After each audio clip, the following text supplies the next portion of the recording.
This is an NBC News special report. Here's Tom Yamas. Hey, good afternoon. We are coming on the air with breaking news about the deadly car crash today at a border crossing between the U.S. and Canada near Niagara Falls. New York Governor Kathy Hochul is briefing right now. Let's listen in. At this time, there is no indication of a terrorist attack. Let me repeat that. At this time, there is no indication of a terrorist-involved attack here at the Rainbow Bridge in Western New York. At 11:27 this morning, a car going at a very high rate of speed crashed into a median at Niagara Street just minutes from here. It's in the city of Niagara Falls, near one of the border crossings into Canada, the Rainbow Bridge. There are 4 border crossings here in Western New York. This is one of the busiest crossings, not just in Western New York, but along the entire U.S.-Canadian border. And it happens on the busiest travel day of the year. So naturally, at a time of heightened alert, everyone sprang into action. It crashed into a Customs and Border Patrol booth, and the car and the booth immediately exploded. Burst into flames. I saw the video of an airborne vehicle that was absolutely surreal. You actually had to look at it and say, was this generated by AI? Because it was so surreal to see how high in the air this vehicle went, and then the crash and the explosion and the fire. That video will be released very shortly. As I said, we're not aware of any threats to this area, but I state the caveat that the investigation is ongoing. If you can imagine, this vehicle basically incinerated. Nothing is left but the engine. The pieces are scattered over 13, 14 booths. So it is a large scene, and it's going to take a lot of time for our federal law enforcement partners who are with me here today, and I'll identify, to be able to piece together the real story, to identify the make of the car. Obviously, there is not a license plate. I've been briefed by law enforcement for the last hour. New York State Police, Colonel Andy Crow, Colonel Allen, other law enforcement officials. I've been joined by Andy Bowker, who's the special agent in charge of the Customs and Border Patrol. I was also briefed by the SAC from the FBI. Also is on the phone with Secretary of Homeland Security Mayorkas. The FBI Director, Christopher Bray, has reached out. The White House has reached out. My staff has been in communication with all of them. I spoke with Senator Schumer, Senator Gillibrand, Congressman Higgins, local law enforcement, as well as local elected officials, because the world is watching to find out what happened here. And again, at a time when there's such high anxiety, stress levels are already high. And we've been on heightened alert since October 7th. That's why it's so important for me to stand here and tell the world, based on what we know at this moment, and again, anything can change, there is no sign of terrorist activity with respect to this crash. We've identified that this is a local individual, a Western New Yorker. 2 individuals died in the vehicle.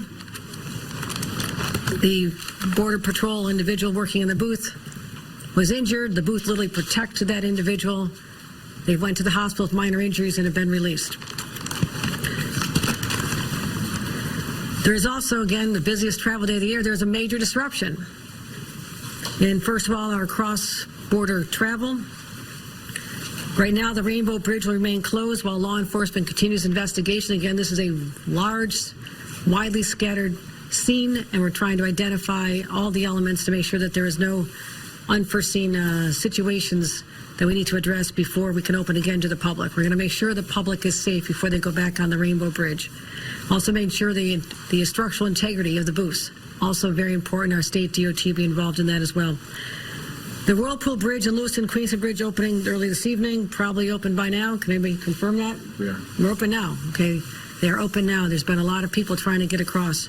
I appreciate that. The Peace Bridge, which was open, is already reopened a half an hour ago. For those traveling by train, Unfortunately, Amtrak has temporarily suspended its cross-border service between New York State and Canada.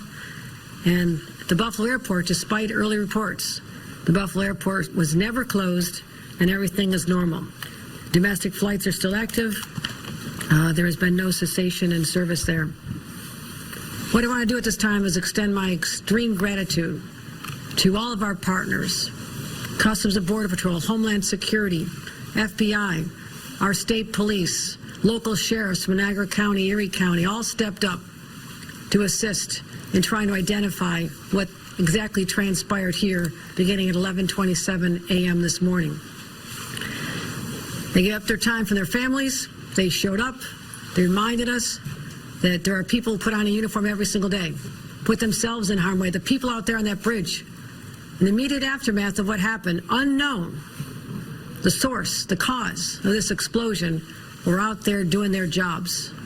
So I want to pause to give them just the gratitude of a governor and 20 million New Yorkers who sleep better at night because of their willingness to do this. They run toward danger. They should be with their families today, but they will not be. This investigation will go on for a number of days, and that's why we will not have any further answers at this time as to the individuals involved, the deceased, any motivation, and there's a lot of unanswered questions. But at this time, we just need to dial down the temperature right now, and that's what I plan to do as governor. Just let everybody know all is well. We're investigating. More information could arise, but based on the preliminary investigation, no sign of terrorist involvement in the horrific explosion that occurred here in Western New York. Any questions? Governor Hochul, can you explain what you're basing that determination on, that there was no terrorist activity here, and instead calling this a horrific accident? That's based on my briefings with experienced law enforcement, with the FBI, Homeland Security, and the Customs and Border Protection. They brought experts. They're still analyzing this, but there's been no indication based on any online threats, anyone taking credit for anything, all the usual areas you look to identify whether or not there's a group involved. At this time, you hear me say this at this time, a dozen times, because it is still unfolding, but I didn't want to leave the public with a lot more anxiety than they need to have at this time. So I just want to be perfectly clear, there is no evidence to show at this time that this was a terrorist activity? There is no evidence at this time that this was a terrorist activity. And that's what I want to make very clear to the public, just to calm everybody down. This is really important because based on what's happening in other parts of the world, everybody is on edge. And this is an international border. And we've always felt the vulnerability there. But this was I won't call it an accident. It has not been determined to be an accident.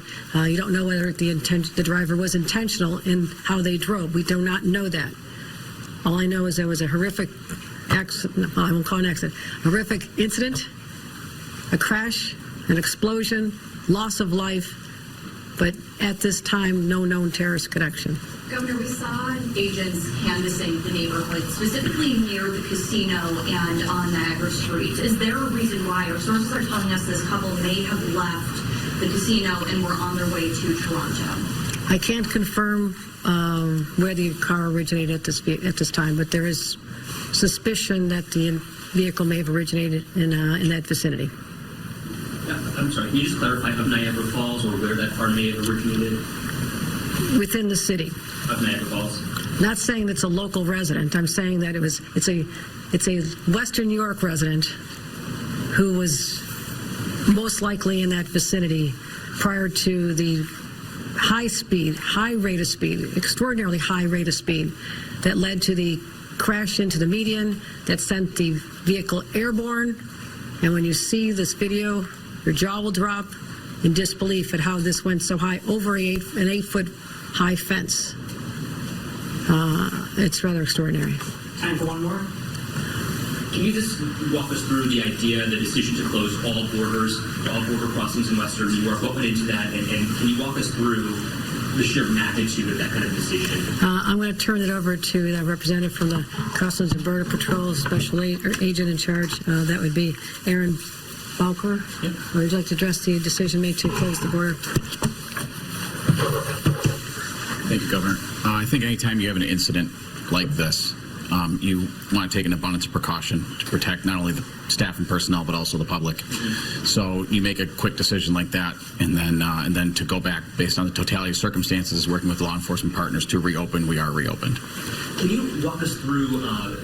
We've just been listening to border officials, along with the governor of New York, Kathy Hochul, address the state and really the nation in saying that that incident that happened at the U.S.-Canada border in Niagara Falls was not a terrorist attack. To use her words, there are no indications of a terror attack right now. She referenced this video we're playing for you right here. She says this is the video that she saw, and what it looks like is a horrific incident involving a car crash. Apparently, there were two people inside that car. It was at a high rate of speed when it went airborne, flying over an 8-foot fence, crashing, and then exploding. We also have video of the explosion and the aftermath, as you see here as well. I want to get right over to Ken Delaney. He covers intelligence and the Justice Department for us.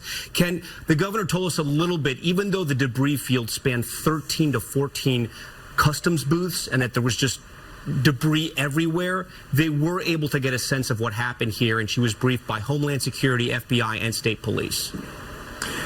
That's right, Tom. And she also made clear they know who these people were, that they were locals. And you heard a question about reports that they had been at a casino, which she declined to confirm. But it's pretty clear, you know, she wasn't saying conclusively that this was an accident because they can't rule out, for example, a suicide attempt. But what she's saying is there was no evidence of terrorism. By the way, we're also hearing that now from our law enforcement sources, who are the ones that told her that, and that this was just a horrible tragedy, a car that was out of control and crashed and created such a conflagration, such a huge explosion that it got people concerned initially that there might have been a vehicle bomb, but they quickly ruled that out. And this is going to raise a lot of questions about all the closures of the border crossings and Amtrak traffic and international flights, whether that was an overreaction. At the same time, it's hard to fault authorities for being hyper cautious in an environment where we know that there is a heightened